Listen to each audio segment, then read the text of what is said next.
My definition of success is embracing like the hustle and grind for whatever it is your goal is.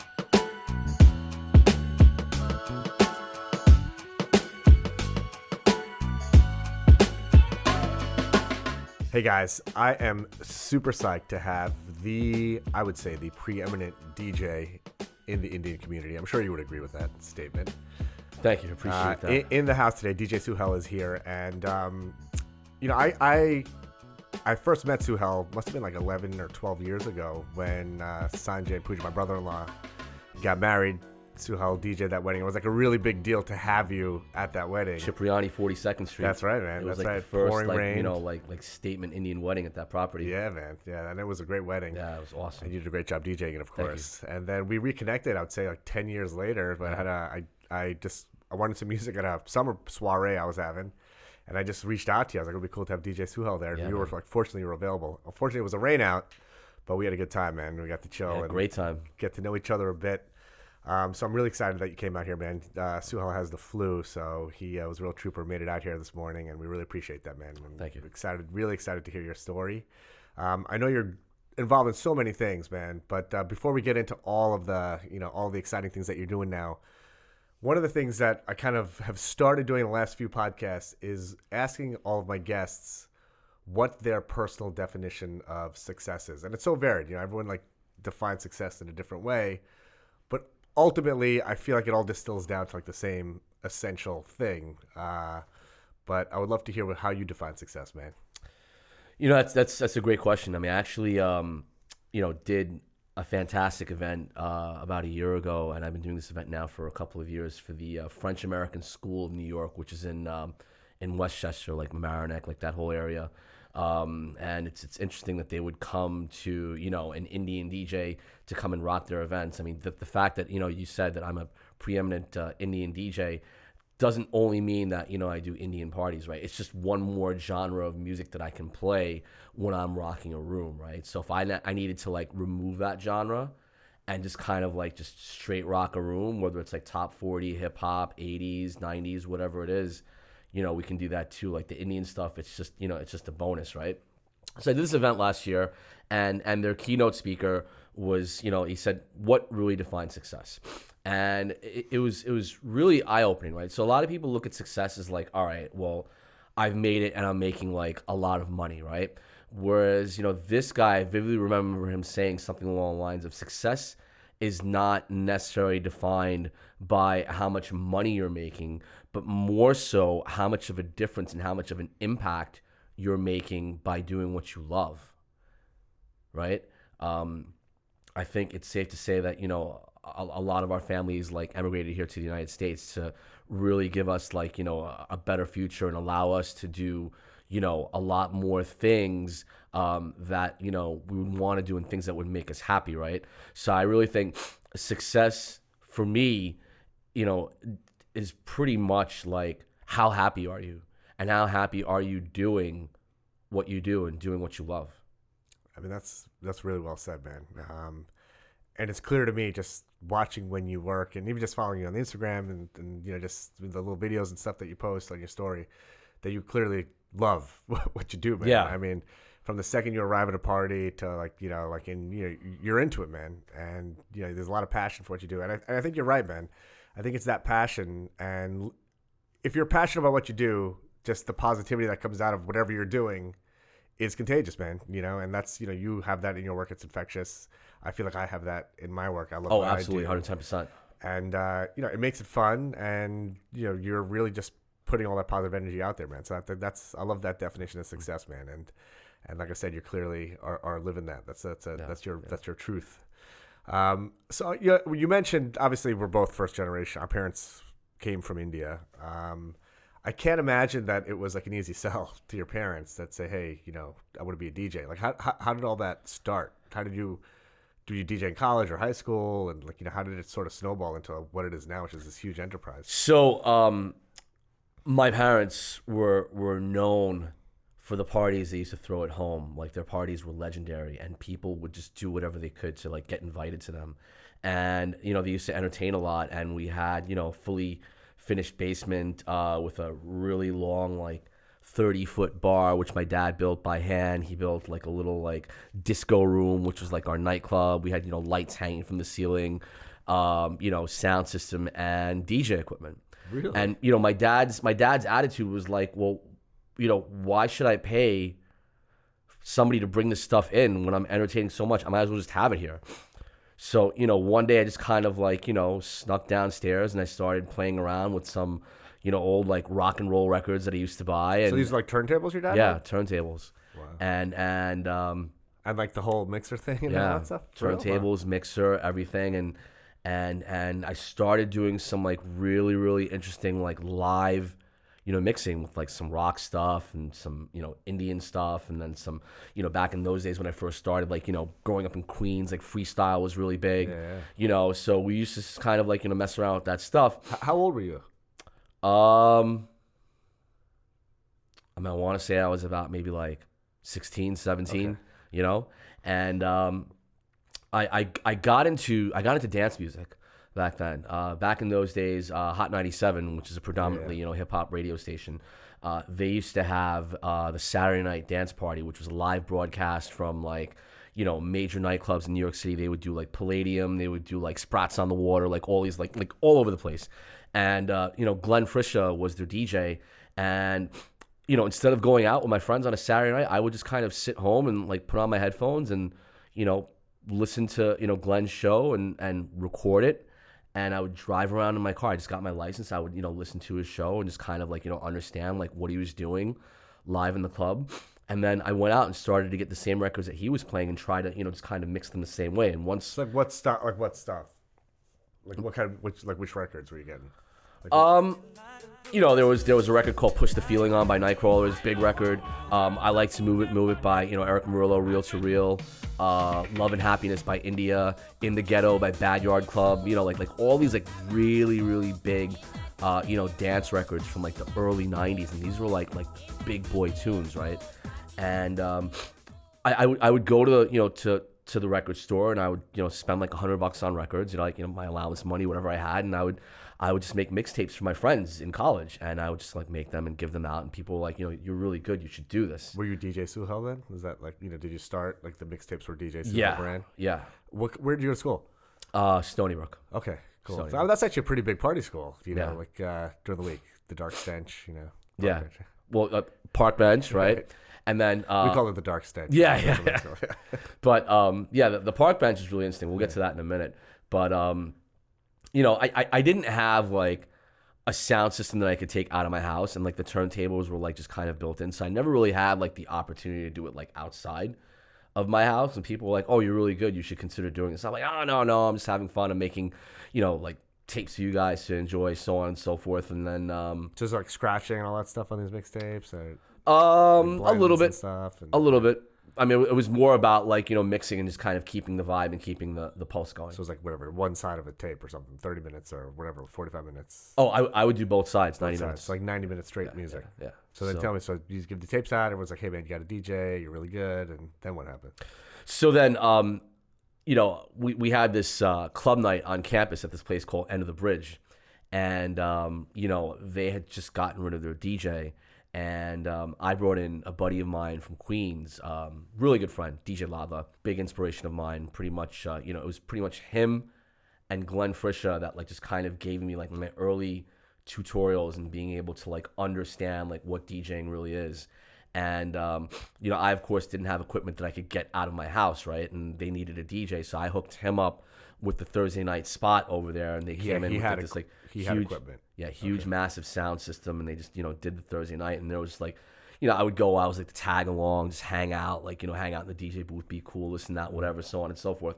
And there was like one day where Nitu, who's, DJ Lava, said, "Listen, I'm going to go to the bathroom, play some records." And he just left. And I had like a full room of like 500 people in front of me, and he just straight bounced to the bathroom. So, I found a couple of records, and I went from one to the next, and I just started rocking the room. And I think, that was a very pivotal turning point for me, because I was like, I'd never done it outside of my parents' basement. And I'm like, wow, I really can do this. Wow. It was a crazy high too. Like, wow. Like, yeah, it was seeing insane. people bouncing in front of you and stuff. It was wild. So then, did that motivate you to get your own stuff or get your own gear? Yeah, I mean, it kind of started all coming together, right? So, you know, the end of the bridge eventually just kind of like, you know, shut itself down. You know, and people started going over to the park bench. And what had happened is I had, you know, finished up with, you know, my 4 years in school. And So when did you graduate? What years are we talking here? 96. Okay. And I basically, you know, the park bench, I was friends with the Thursday night DJ. And he's like, you know, they're looking for somebody on Wednesday nights over here. And I said, all right, that's cool. I'm like, I really wanted to do Thursdays because Thursday was the big night. And, you know, he's like, all right, well, they're going to start you like on Wednesday and just kind of like see how you do. And, you know, I started, like there was a week like between the end of summer session and then the start of like the fall semester that year in 96. And I was friends with a lot of like the fraternities and, you know, the sorority girls and so on and so forth. And they all moved in like that, you know, interim week just to kind of like party and hang out and get situated, so on and so forth. And they came to the bench on a Wednesday night and they're like, oh, what are you doing here? I'm like, oh, I'm the new Wednesday night DJ. Oh, wow. The following week, which was the first Wednesday of the fall semester, I had a line from the front door around the building down to the next parking lot. Like the room was like nearing capacity. Like we opened at 10 and the room was like nearing capacity at like 10:30, 10:35. Wow. And it was just all from telling like a few people and that like, you know, like in between week, like I'm the new Wednesday night DJ. And it was just like insane. Wow. Like I remember like my DJ booth was like tucked in a corner and there was just like, you know, like this window with these like Venetian blinds. And I just kind of like, I'm like, wow, it's like really busy in here. And I like opened the Venetian blinds. I could just see the line going all the way down, like 2 parking lots deep. Wow, man. And I was just like, wow, I better start pulling some tracks. And then the next thing you know, I had taken that night from being like 70, 80 people on a Wednesday, maybe like 100, 150, very, very like, you know, Eastern Long Island, like 70s disco to like modern New York City, like house, hip hop, reggae, so on and so forth. And I basically like was instrumental in revolutionizing the place and bringing it up to speed and bringing it up to date.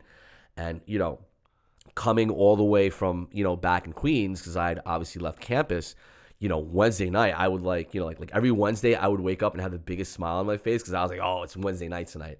And, you know, there were times that people came up to us and they were just like, you know, we came all the way from Brooklyn and Staten Island for this. I'm like, wow. So, you know, from there, I started making like an impact like very, very like early on. And I didn't realize what sort of impact I was making just from something which was like a hobby turned passion. Right. So did you have a day job at that time? So you graduated school. What did you study in school? Business management and economics. Cool. So did your like parents were they like gotta get a job? So I really wanted to just kind of like take a year off and decompress. And I said I was only going to do this for a year. And like 22 years later, we're still here. So you had the gig on Wednesday night. And Yeah. then do you have other gigs like the rest of the week? No, it was only that Wednesday. But what happened eventually thereafter, like a couple of weeks in, is that I had gotten asked to play at a nightclub in New York City. And it was September 7th, 1996. It was, you know, a Saturday. I remember it very vividly. We had like a prayer going on in my house. And I had to like be out of there by like 9:15, 9:30 to get to the club in the city by 10. And, you know, the priest took like extra long, like doing this like prayer thing. And I was like, yo, I gotta go, dude. And it's like, you know, there were like all these people that were there. And I remember like there were like all these girls that were there and they just like saw me like going down to my basement and coming up with like these like milk crates of records. And I'm like, yo, where's this guy going with records? And I was literally like I'll never forget that date because that was like my crossing over into, you know, New York City nightlife. Wow. What club? It was a club called Metronome. Cool. I remember Metronome. I literally got there like 9:51, pulled up, like I don't even think I knew how to properly parallel park. And like half the car was up on the curb outside of the club, and I had to get on by 10 o'clock. It was like 9:50, so I literally like ran inside with my records, and I got everything in. It was like 10:02, and like the opening DJ was like, "Are you ready?" And I just like looked over to my right, and I saw all these people at the bar because it was an open bar from like 9 to 10. Oh, gotcha. And I just, I put on one record, and everybody just rushed the dance floor. Wow. What was the record? It was Jazz It Up, Eric Murillo. Nice, man. Wow. So that was that a steady gig then? That Saturday night gig? No, it was a one-off. I actually got asked to do that gig. There was a big DJ that came in from Chicago, and I was told by the person that booked me, DJ Reka. Shout out to DJ Reka for putting me on that event. That I had to get the room like really, really jumping, so that these guys from Chicago, TS Sounds, like once they got on, like it would just be like, easy street for them. Like they would have like a full dance floor, and they would just start, rocking and doing what they needed to do. Gotcha. And it was really interesting because like I played like 2 hours of like straight house music. Wow. And everyone was into it. Yeah. That's pretty wild, man. Because, I even when you did like the party at our home, like, I don't really listen to much Indian music. So it was just all old school hip hop and stuff, which is the golden stuff, hour stuff. The stuff Good that stuff. I love. Yeah, the stuff Good that stuff.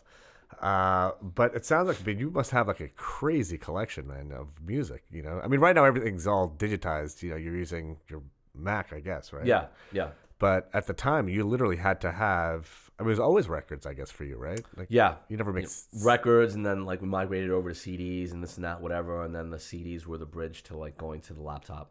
Do you still have like a lot of that, like the actual records? Oh yeah. Yeah. My whole parents' basement is just like records everywhere. Do you ever use that stuff? Do you ever still like use the records when you DJ? Or? So the laptop interface, which is called Cerrado, the Scratch Live Cerrado DJ, you have the option. And so basically, what it is, it's a laptop, and then there's a USB that comes out of the laptop, goes into this box, and then your decks go into the box, and then the outs from the box go back into the mixer. So it's really like almost as if like you had like your crates of records or your CDs there, but you're selecting songs in your computer, and you're selecting left deck, left turntable, right turntable. And Cerrado gives you the option of being able to use vinyl records to manipulate, or it gives you the option to use CDs to manipulate. I actually did an event last night, and I wanted to go turntables, so I used records last night. That's cool. It's you could like scratch with all that stuff. Oh too. yeah, you can scratch with the CD decks too. Okay, that's awesome, man. It's crazy how technology is just like totally advanced DJing. Everything. It's infiltrated everything. Like what I do with the technology is like crazy. It's amazing, man. Just keeping up with it is it's your passion, so it's not Yeah, like keeping up with it is really like the most difficult part, right? Because you've got like so much music which is coming out. You've got like so many producers that are just like popping up here and there, and there's so many streaming platforms. There's Spotify, there's Tidal, there's Apple Music. It's really a job in itself just keeping up with. You must be listening to music nonstop, because not only like current music, like whatever, all the stuff like current hip hop and all that sort of stuff, but you also need to know current Indian music. Yeah. Like, house music. Mm-hmm. You probably DJ some reggae stuff. Oh, yeah. Everything. It's actually kind of insane. Like, how do you keep up with all that? It's just really a matter of like being on the pulse of things. And, one thing I really like to pride myself on doing is like reading the crowd and reading a room. Any event that I do, I can like walk in and look at the crowd and say like, all right, well, I know what I'm going to do with these people, and I'm going to turn this place out. Which you do consistently, man. So, that's your early career. You were DJing some events and the thing at the park, the gig at the park bench.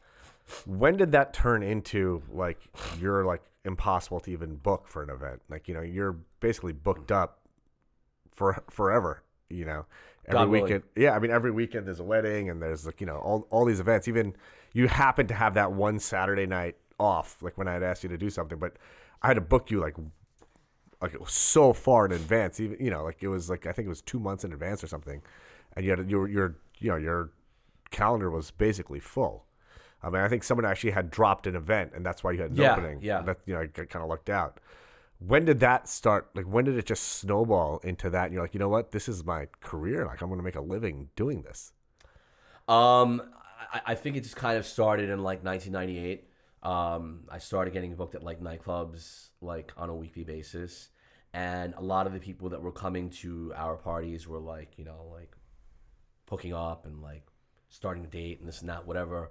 And then they would eventually like get engaged and they would get want to get married, and they're like, what, like, well, the DJ at these parties that we keep going to is really good, like why don't we have him do our wedding. And then from there, it just kind of started. And I remember like thinking to myself one day, like I was like looking in the mirror and I was like, you know, I never, ever, ever wanted to be a wedding DJ. It just happened.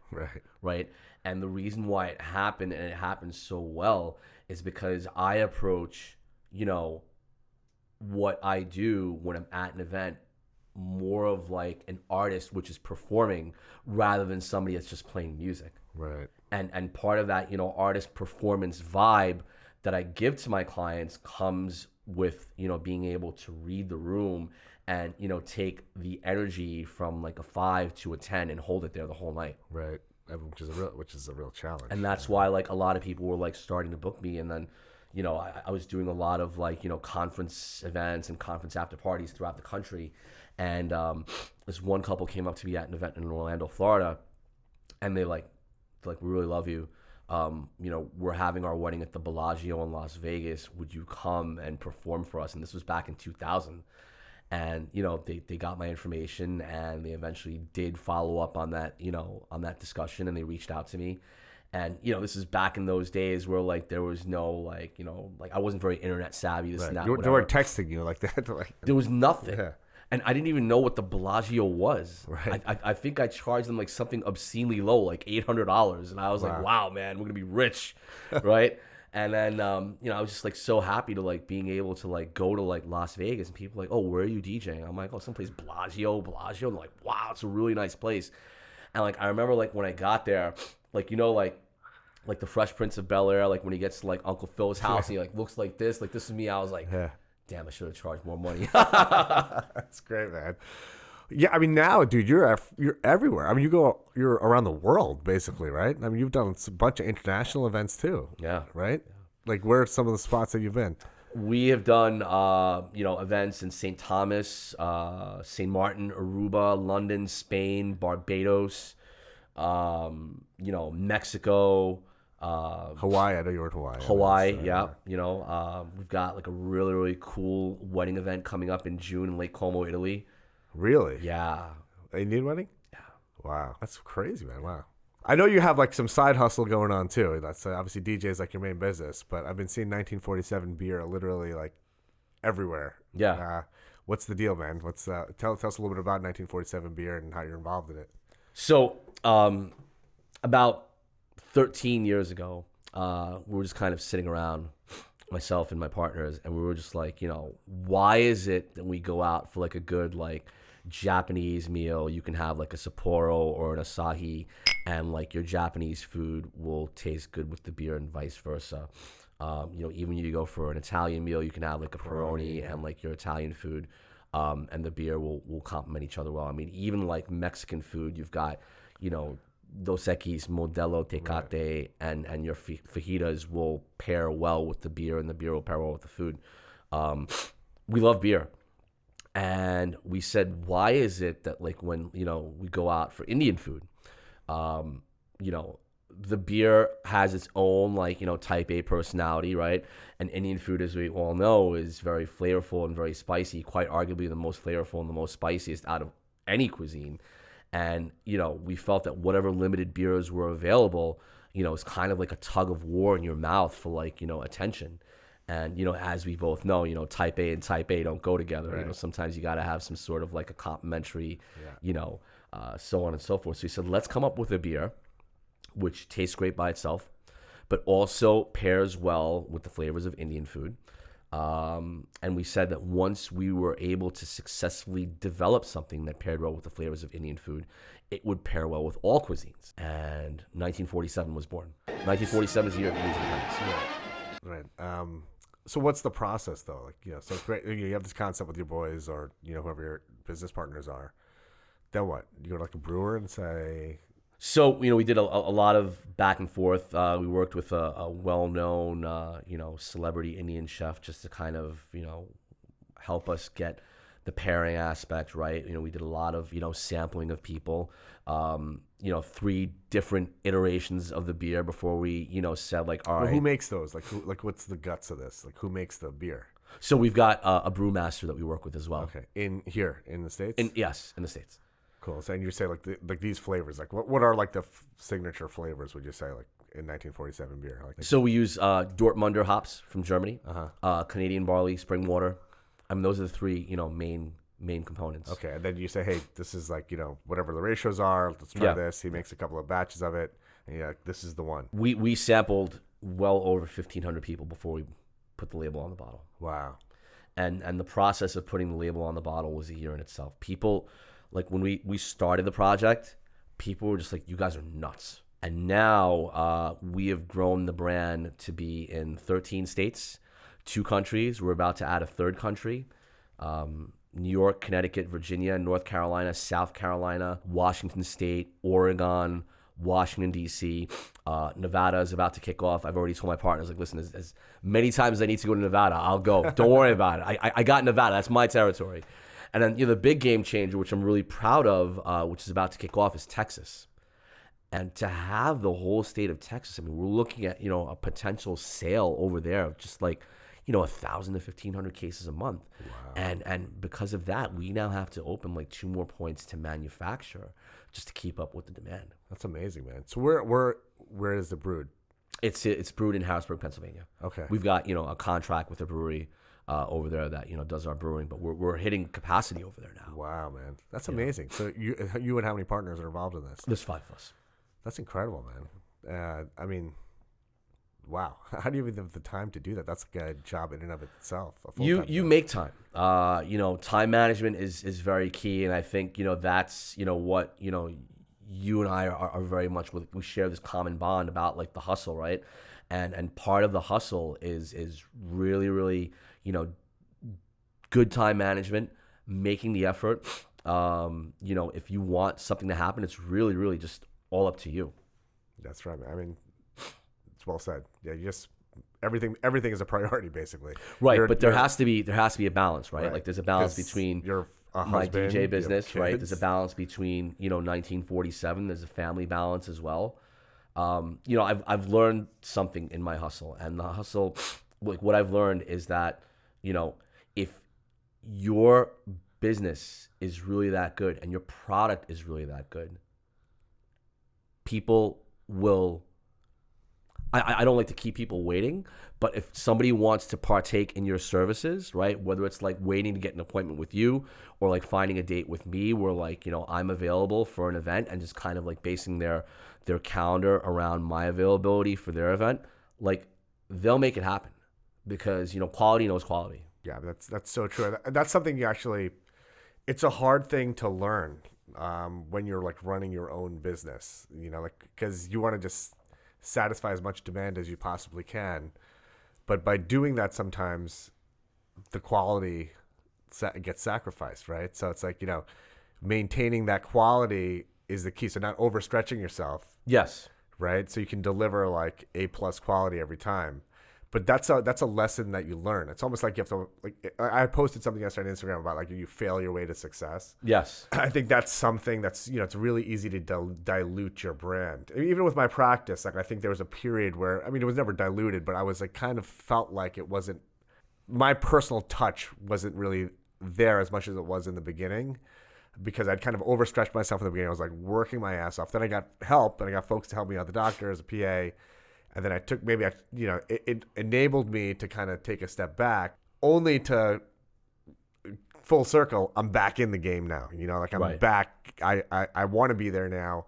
And I realize I have to be there, and I can't rely, like you can't have 3 other DJs, and it can't be the DJ Suhel gang. And like, you send another DJ out because you're the guy. Like you're the guy that people hire. Like I'm the guy people make an appointment with. Right. Quality control is very important. I've got, one other person that works with me. We're discussing partnership right now, and he's very, very good. And I think, relating it back to, the world of DJing, for one DJ to get up and say, what, that guy is really, really good, takes a lot. Yeah. No, it's insanely competitive field, right? Yeah. So who are the other DJs that you like, man? Like who do you admire? Like, who are your heroes? Obviously, of course, the late great DJ AM, rest in peace. He was, the one that pretty much like changed the game in the world of like open format, DJing, open format meaning like, all genres, hip hop, top 40, rock, so on and so forth. He was the one that really pushed like a lot of boundaries. Kid Capri, incredible, unbelievable. Hands down one of my most favorite DJs ever. DJ Riz from Crooklyn Clan. You probably know his song "Be Faithful." Yeah. You got $100 bill, put your hands up. $50 bill, put your hands up. I mean, that was, for the record, done by Crooklyn Clan. Okay, don't let anybody tell you it was not done by Crooklyn Clan. Shout out to DJ Riz. Shout out to DJ Scissorhands, of course. I gotta give a shout out to my bro DJ Crooked in Las Vegas, because he is a absolutely fantastic DJ. I think he's the one that really had the cojones, so to speak, to just kind of get up and leave New York and have the vision to move to Las Vegas when Las Vegas was really blowing up back in like 2005. Like they opened Jet at the Mirage, and Light was popping at the Bellagio. And they needed DJs, they needed talent out there. So Crooked just kind of picked up and left, and every time I go out there, I always make it a point to go where he's playing, because he just kills it so hard out there. So lots of really good guys out there that I admire, and I watch their work, and I really enjoy listening to when I have a moment to get out into the club. Is there a community for us? There's the dermatology conference. You go and there's other dermatology, you learn new techniques, and is there something like that for DJs? I mean, there's how do you connect with other DJs? Pretty much just Instagram, podcasts, at the bar. Yeah, but when you go to Vegas, say check out a DJ, do you actually make it a point to talk to the DJ, pick his brain, her brain? No, I mean, I just just kind of listening to the vibe. Go and sit there and enjoy and get inspired. What we do when we're up there, it's mission control, right? So it's kind of think about it for you, like in your hustle, when you're in a procedure, you can't have somebody talking to you when you're mid procedure, right? Same thing with DJing, right. Performance. Yeah, but you're in it, you're not learning it. You're doing it. Yeah. So I guess when you're observing or listening, that's how you expand your craft. Yeah.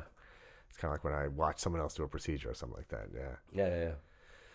Man, listen, your hustle is extraordinary, man. I mean, it's just it's amazing the amount that you do. Just following, you got to follow DJ Suhel on Instagram. What's your handle, man? It's DJ Suhel. And you'll see all the crazy stuff that Suhel's up to, man, all over the world, all over the country. And you give us little feeds of the party where you're really blowing out a room, man. And I love watching it. I love your hustle. I love that you came out here to talk to us despite having the flu. Listen, it's all good, man. We always show up. That's it, man. I mean, believe it or not, my inspiration to come here today, despite being under the weather, is my hustle. Yeah. And of course, watching you. Hey, man, that's it. That's what it's all about, man. And I can't thank you enough, man, for coming out here. And I think folks are going to get a really good insight into what you're about, man, and what it takes, man, to really achieve success. Yeah. That you have. Thank you. Thanks, brother. Thank you for watching the Dr. Mudgil podcast. You can find the corresponding audio to this podcast on iTunes, Spotify, and SoundCloud. Let's get it.